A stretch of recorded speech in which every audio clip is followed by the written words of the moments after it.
In a bitter conflict that has pitted brother against brother, the South is determined to defend its independence and its system of slavery. But the North will not allow it to leave the Union of States. We fought and lost hundreds of thousands of men on both sides, fighting for what they believed was right.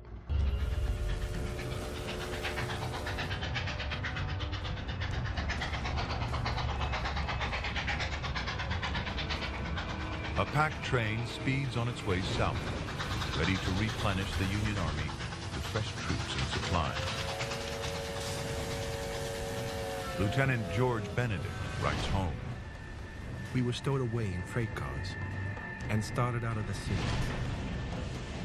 The train took 600 other troops besides our regiment and numbered 34 heavily loaded cars.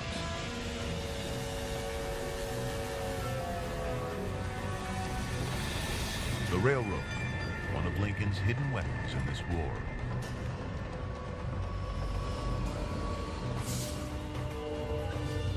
In one key operation ordered directly by the president,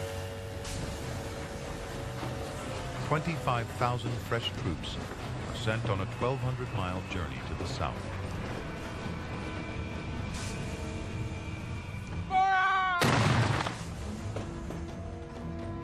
By road, it would take over 2 months.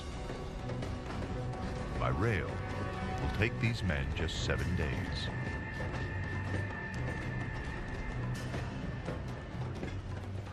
Following its introduction in the 1830s, America's rail infrastructure has gradually spread its tentacles across the country. Lincoln realizes it can revolutionize the speed of troop deployments.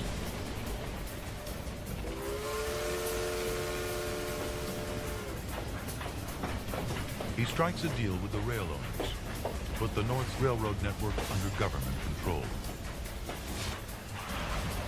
It turns the railroad into a weapon of war.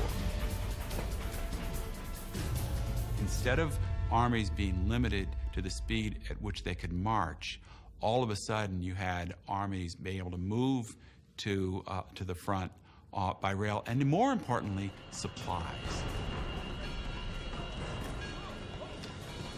Supplies and troops pour out of the north towards the battlefront. Some busy lines carry 800 tons of supplies a day, the equivalent of 80 railroad cars.